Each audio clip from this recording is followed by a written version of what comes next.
पूरा नगर का ये कार्यक्रम है। पूरे नगर के सनातन धर्मी भगवान हनुमान जी के प्रिय सब लोग इसमें भाग लेते रहे हैं और बहुत वर्ष पहले जब इसकी शुरुआत हुई थी तो जन सहभागिता इस कार्यक्रम के मूल आधार में पहले भी रहा है और आज भी है। प्रारंभ में सामूहिक हनुमान चालीसा के पाठ से पानीपत नगर ने इसकी शुरुआत की थी। पानीपत के नागरिकों ने श्री सनातन धर्म संगठन के साथ मिलकर सभी धार्मिक संस्थाओं ने हनुमान चालीसा के पाठ प्रारंभ के वर्षों में किए थे और उस दौरान समाज के प्रत्येक वर्ग को इसमें जोड़ने के लिए काम किया गया था, जिसमें जेलों के अंदर पाठ हुए थे, सब्जी मंडियों में पाठ हुए थे, समाज में मतलब जो कबाड़ा चुनते हैं वो से लेकर विद्यार्थी, सांसद, राजनीतिक क्षेत्र, शिक्षा क्षेत्र, चिकित्सा क्षेत्र, कोई भी समाज का वर्ग अछूता नहीं था। जब पहली बार हनुमान चालीसा का पाठ हुआ तो 8 बजे पूरे नगर ने एक साथ पाठ किया था। आज उसी परंपरा का अनुग्रह करते हुए फिर हनुमान जन्मोत्सव पर पहली यात्रा निकली। 2 वर्षों में कोरोना के काल में भी सांकेतिक यात्रा परंपरा का निर्वाह करने के लिए पूर्बियान घाटी मंदिर से हनुमान जी की जो नगर यात्रा का एक प्रारूप शुरू हुआ था उसके तहत देवी मंदिर तक यात्रा गई और उसमें वो जो नारियल छोड़ने की हमारी परंपरा है वो निरंतर हम उसका निर्वाह कर रहे हैं। मैं उसकी भी भूमिका आपको थोड़ा सा प्रेस के माध्यम से पानीपत की नागरिकों को बताना चाहूँगा कि पानीपत एक प्राचीन नगर है। जो अंदर का शहर है पानीपत का वो बहुत प्राचीन है और उस एरिया का नाम पुरातन काल से पूर्बियान घाटी है, माने घाटी की शेप में था वो एरिया। घाटी उसको कहा जाता है जहाँ पर खुला क्षेत्र हो। आज तो वो सघन क्षेत्र है, वहाँ पर गाड़ी जाना भी मुश्किल है, लेकिन वो घाटी था एक। और वहाँ पर जितने युद्ध काल में जितने युद्ध हुए हैं सभी योद्धा सुबह को आशीर्वाद लेने के लिए हनुमान जी को सलामी देते थे वहाँ पर आकर उस घाटी में। और वो हनुमान जी नगर भ्रमण के लिए हनुमान जन्मोत्सव के दिन पूरे नगर में आते हैं और वो देवी मंदिर जो पुरातन यहाँ का मंदिर है उन दोनों जो स्वरूप हैं वो एक मिलन के रूप में करते हैं और एक नारियल हम छोड़ते हैं देवी मंदिर में। सब लोग उसको हाथ भी लगाते हैं। इस बार और ये डिमांड आई है कि उस नारियल को थोड़ा सा और रथ के नज़दीक रखा जाए ताकि नगर के और लोग भी नारियल को छू सकें। तो ये एक धार्मिक परंपरा है, धार्मिक बात है जो सब तरह की वर्तमान आधुनिकता से परे है, क्योंकि ये धर्म का मामला, आस्था का मामला बहुत परे रहता है। आज रथ पर सबसे पहले मैंने आपके सामने रखा कि इसकी परंपरा यही है कि पूर्बियान घाटी से हनुमान जी का स्वरूप सुबह वेद की ऋचाओं के साथ, हनुमान चालीसा की 40 चौपाइयों के साथ हम हवन यज्ञ करेंगे। उसके बाद 2 बजे के करीब हम जिस दिन से यात्रा शुरू हुई हनुमान जी का पहला स्वरूप हम काशीगिरी मंदिर लाते हैं। चाहे यात्रा हम भीमगोटा से निकालें, सब्जी मंडी से निकालें, कहीं से भी निकालें, हमारे लिए सिद्ध स्थान है काशीगिरी मंदिर और बड़ा भाग्यवान स्थान है। हम उसका अनुकरण करते हैं और करते रहेंगे। तो यहाँ पर हम पहले हनुमान जी यहाँ पर आकर थोड़ा विश्राम करते हैं। काशीगिरी मंदिर वालों ने बहुत सेवा रखी होती है हनुमान जी के लिए विशेष, तो वो हनुमान जी वो करके और फिर हम रथ पर हनुमान जी विराजमान होंगे। 3 बजे सब्जी मंडी में हनुमान जी विराजमान होंगे। पूरा नगर वहाँ पर एकत्रित हो रहा है। खुला स्थान इस बार आदरणीय मेरे साथी रमेश माटा जी, कृष्ण रेवड़ी जी ने रखा है कि भाई वो वहाँ पे हम सब लोग इकट्ठे हो सकें, सुगमता से चल सकें और हम 3:30, पौने 4, 3:30 बजे तक वहाँ से चल पड़ेंगे।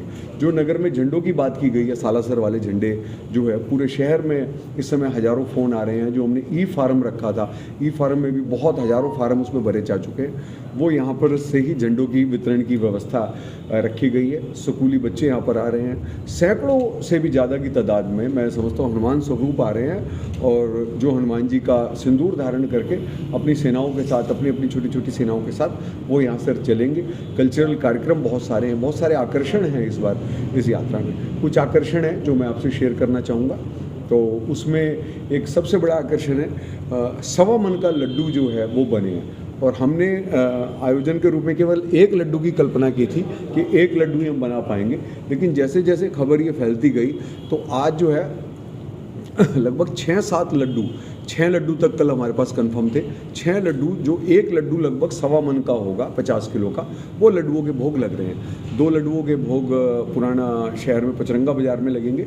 फिर देवी मंदिर में जब मिलन का समय होगा दोनों हनुमान जी के स्वरूपों का, उस समय भी वो लड्डुओं के स्वरूप लगेंगे। वहाँ पर जितने लोग होंगे उनको खाने के लिए भरपूर मात्रा में रहे। वो फ़ोटो भी आपसे शेयर कर रहा हूँ, जो उसकी प्रपोज्ड फ़ोटो है लड्डू की, वो रहेगा। एक हम 200 फुट का झंडा जो है हनुमान जी का, वो कल फतेहपुरी चौक तहसील कैंप के क्षेत्र के जो हैं, वो वहाँ पर जो पटेल नगर हनुमान मंदिर है, वहाँ से वो झंडा पूजित होकर पूरे पटेल नगर में आदरणीय कृष्ण रेवड़ी जी उसको संचालित कर रहे हैं। वो वहाँ से वहाँ पर उसकी शोभा यात्रा रहेगी वहाँ के लोगों में कार्यक्रम करने के लिए।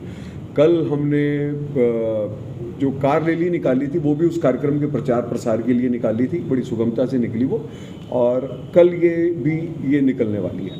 तो ये सारी व्यवस्था है।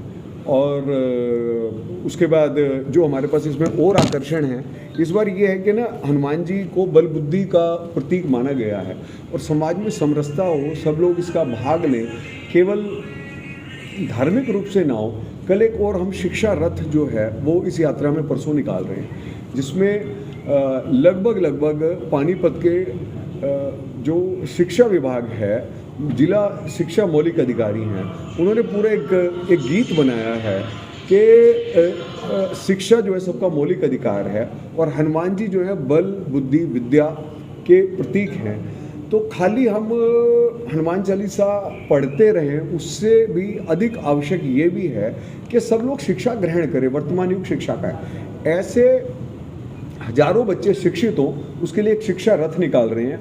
हर दुकान पर जो बाज़ार में जा रहे हैं, उस दुकान के मालिक के बच्चे तो अच्छे स्कूलों में पढ़ते ही हैं, लेकिन जो उसका सेल्समैन है और जो मालिक है, उससे जो जुड़े हुए उसकी फैक्ट्री के लोग हैं, वो उस दिन संकल्पित हो कि मेरे संस्थान का एक भी बच्चा ऐसा ना रह जाए जो स्कूल में जाने से वंचित रह जाए। उसको लेके लगभग 100 टीचर्स का काफिला एक इसमें निकलेगा, एक शिक्षा रथ के साथ। उसमें वो एक लोकगीत राष्ट्रीय स्तर पर प्रचलित हुआ है, वो भी साथ में बजता चलेगा और हम स्कूल के बच्चों के एडमिशन करते चलेंगे वहाँ पर। वो केवल सरकारी स्कूलों के लिए निःशुल्क शिक्षा, निःशुल्क भोजन, निःशुल्क पुस्तकें, निःशुल्क ये व्यवस्था के तहत वो काम कर रहे हैं, ताकि एक नई परंपरा शुरू हो। सब लोग हनुमान जी का ये जो बल बुद्धि विद्या देहु मोहि, ये वाला जो श्लोक है उसको हम चरितार्थ करें, उसके लिए हम कर रहे हैं।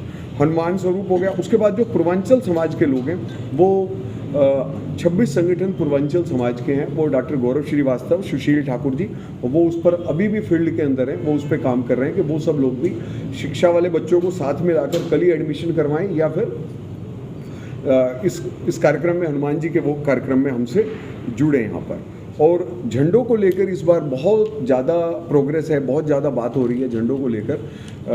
मुझे नहीं लगता कुछ रहने वाला है। लगभग 25,000 30,000 झंडे आदरणीय सतबीर गोयल जी ने हमें भेंट किए हैं, जो हर ऑटो पर, जीटी रोड पर, हर जगह वो झंडे हमारे लग रहे हैं। वो झंडे पानीपत में हर घर में लगेंगे। लोग हनुमान जी की अगुवाई करके वो झंडे ले रहे हैं और वहाँ पर जो झंडा उठा रहा है उसको हनुमान जी का खजाना जो है वो वहाँ पर आदर्श जिंदल जी, हमारे युधिष्ठिर जी भी पर वहाँ पर बैठे होंगे, वो अपनी सेवाएं दे रहे होंगे, तो वो यहाँ पर उनको देंगे। इनको बुला लो, आना चाह रहे हैं तो वो यहाँ पर अपनी सेवाएं यहाँ पर देंगे।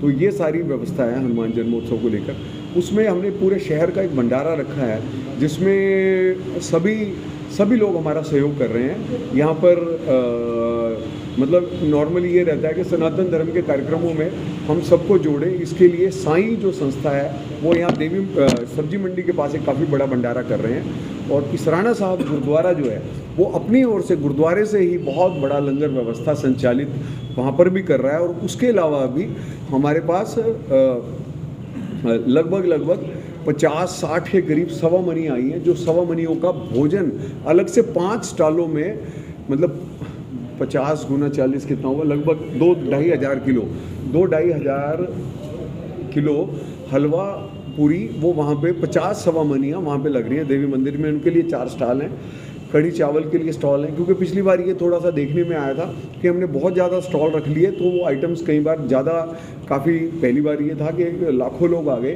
कार्यक्रम में, तो कम पड़ गई थी। तो इस बार कम ना पड़े उसके लिए बहुत बड़े स्टॉल लगाए हैं, बहुत ज़्यादा स्टॉल लगाए हैं, लेकिन कम आइटमों के स्टॉल लगाए हैं ताकि वो थोड़े ना आए, सभी को पूर्ण अंतिम समय तक सबको भोजन प्रसाद मिले। उसके लिए पूरे देवी मंदिर को चारों तरफ से जो है वो स्टॉलों से घेरा गया है। पूरे नगर का आमंत्रण है। देवी मंदिर आने के बाद जो हमारे पानीपत की आन बान शान है, हमारे पानीपत का जो क्षेत्रीय नृत्य है, हनुमान जी का जो नृत्य है, हनुमान जी का जो सामूहिक नृत्य है, वो विश्व स्तर पर पॉपुलर है। पूरे विश्व के लोग अपने बच्चों को बुला बुला के टीवी में दिखाते हैं कि देखो हनुमान जी का ये स्वरूप देखो। उस स्वरूप का भी एक बहुत अच्छा दर्शन इस बार देखने को मिलेगा। उसकी व्यवस्था भी की गई है यहाँ पे कि हाँ, उसकी व्यवस्था की गई है कि वहाँ पे हनुमान जी का पूरा स्वरूप सब हनुमान जी के सामूहिक नृत्य का दर्शन करें। उसके लिए बड़ी एलईडी भी इस बार डबल एलईडी कर दी गई है पहली बार से ज़्यादा, कि वहाँ पर डबल एलईडी में हनुमान जी के स्वरूपों का, हनुमान जी के नृत्य का सब लोग दर्शन करें। आपके भी यूट्यूब चैनल से सारे साथियों मुझे कह ही रहे हैं कि हम लोग लाइव दिखा रहे हैं वहाँ से उस कार्यक्रम का, वो सारा वहाँ से उसका लाइव कार्यक्रम दिखाएंगे, वो करेंगे। और इस कार्यक्रम में हमें महाराज जी का विशेष आशीर्वाद मिल रहा है। महाराज जी हमें विशेष रूप से इसमें कर रहे हैं। वो पूरी अभी सूरज दुरेजा जी उस विषय पे पूरा प्रकाश डालेंगे। और इसके अलावा वहाँ जो है आतिशबाजी शो है वो बहुत देखने लायक होगा। जिस समय रथ देवी मंदिर के तालाब के अंदर आएगा और हम आरती कर रहे होंगे, तब उस समय केवल आकाशबाजी होगी। पूरे आकाश के अंदर गजब का शो होने वाला है, जिसमें आकाश में पूरी रौनक रहेगी, पूरा चांदना होगा आतिशबाजी के माध्यम से। वो बहुत बड़ा सीन होगा, वो बहुत बड़ा देखने लायक दृश्य होगा। वो भी सारी नगर की जनता उसमें आ रही है। सब अपने बच्चों को लेकर मैं कहूँगा इसमें ज़रूर आएँ, क्योंकि बच्चे जब इन चीज़ों को देखेंगे तो बच्चों से आपको ये बेनिफिट होने वाला है।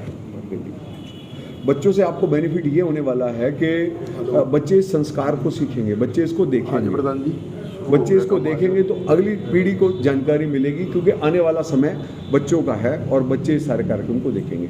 महाराज जी के विषय में जानकारी सूरज जी। अभी आपने सवामनी की बात की है, अगर और किसी ने देनी हो सवामनी कैसे संपर्क करे, उसका कोई फिक्स प्राइस रखा है या वो खुद अपनी अरेंजमेंट करके लाए? उसमें दो बातें हैं, मैं आपको दिखा रहा हूँ। अभी ना हमने कुछ लोग हमारे पास 56 भोग जो हैं, वो हमारी कोशिश है कि अधिकांश 56 भोग लोगों को घर में बना कर लाएं। मैं आपके चैनल से एक बात और कहना चाहूँगा, बहुत सारे लोगों का प्रश्न है, आप सवामनी नहीं भी कर सकते, कोई बात नहीं, आप अपने घर से 2 पराठे बना के लाएं मीठे, और हनुमान जी को वो पराठे वहाँ पर आकर आप चढ़ाएं। हमारी अपील यही है, हम कोई चंदा नहीं मांग रहे, हम कोई चीज़ नहीं मांग रहे किसी से। हम यही कह रहे हैं कि अपने घर में 2 पराठे बनाओ और हनुमान जी को भोग लगाओ, नारियल चढ़ाओ, पान चढ़ाओ हनुमान जी को, किसी से कुछ ना बन पड़े, 2 रुपए की मिश्री लेके हनुमान जी को भोग लगाओ। ये सारा है कि उस पर जरूर करें, तो वो है। बाकी सवामनी के लिए रेट रखा हुआ है कि 7100 रुपये रेट रखा हुआ है। लगभग उसमें 80 के करीब आ चुके हैं। अच्छा ना कल तक शाम तक 80 नाम थे। बाकी थोड़ी शुरुआत में कर देता हूँ। जय श्री राम, जय श्री राम, जय वीर हनुमान, जय वीर। सबसे पहले तो मैं आपका धन्यवाद करता हूँ कि आप सब ने कीमती समय निकाला।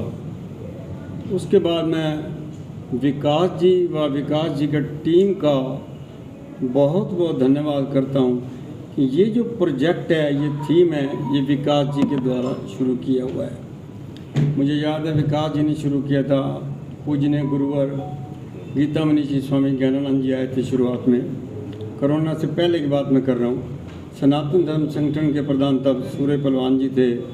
विश्व जागृत मिशन डॉक्टर हुजर जी भी आए थे। दशहरा कमेटी, सनातन धर्म संगठन, पूरी शहर की संस्थाएं आई थी। तब डीसी भी सुमेधा कटारिया थी, जो मुझे याद आ रहा है। बहुत अच्छा प्रोग्राम हुआ था। उसके बाद मेरी विकास से कोई चर्चा आई, क्यों ना इसको और भव्य रूप से किया जा सके, पूरे शहर को जोड़ा जा सके।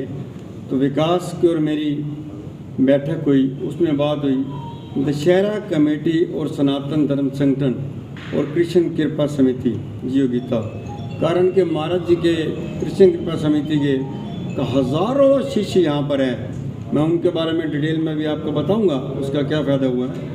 तो हम 4 समितियाँ मिलके कर रहे हैं। वैसे अब पूरा शहर जुड़ चुका है और पूरे संत जुड़ चुके हैं। मुझे जहाँ तक लग रहा है इस बार हमें कहने की ज़रूरत नहीं है। हमें बाज़ारों से फ़ोन आ रहे हैं, बहुत से प्रधानों के फ़ोन आ रहे हैं, ये प्रोग्राम कब है। लोग बहुत उत्साहित हैं। शायद ऐसा प्रोग्राम पानीपत में कभी नहीं हुआ। कल मुझे पंचकुला से फ़ोन आया हमारी समिति का कृष्ण कृपा जीव गीता समिति का कि हम 10 मेंबर आना चाहते हैं, हमें कोई कमरे मिल जाएंगे। मैंने कहा आप चिंता ना करो, 3 बजे शुरू है, आप जल्दी आ जाओ, कमरा मिल जाएगा रेस्ट के लिए, कोई दिक्कत नहीं है। हिसार से फ़ोन भी आया मुझे, हमारी समिति के श्री कृष्ण कृपा जीव गीता समिति के समालका, हिसार, इधर अम्बाला, करनाल, पंचकुला, शामली, सब जगह से फ़ोन आ रहे हैं। वो सभी महाराज जी के शिष्य आएंगे यहाँ पर और महाराज जी के सानिध्य में और संत भी साथ रहेंगे। बहुत अच्छा ये प्रोग्राम रहेगा। मैं पूरे पानीपत के वासियों को अपील करता हूँ इसमें बढ़ चढ़कर भाग लें। और जो सालासर से झंडा आया हुआ है वो झंडे पूजन करके लाए हुए हैं, कृपया वो झंडा साथ लेकर चले। वैसे आप भी देख रहे हो अच्छी तरह, हर साल इसका रूप पहले से अच्छा बनता जा रहा है। मैं एक बार विकास जी का पुनः धन्यवाद भी करता हूँ और ये ऐसा चलता रहे प्रोग्राम हर वर्ष। आप सबका बहुत बहुत धन्यवाद।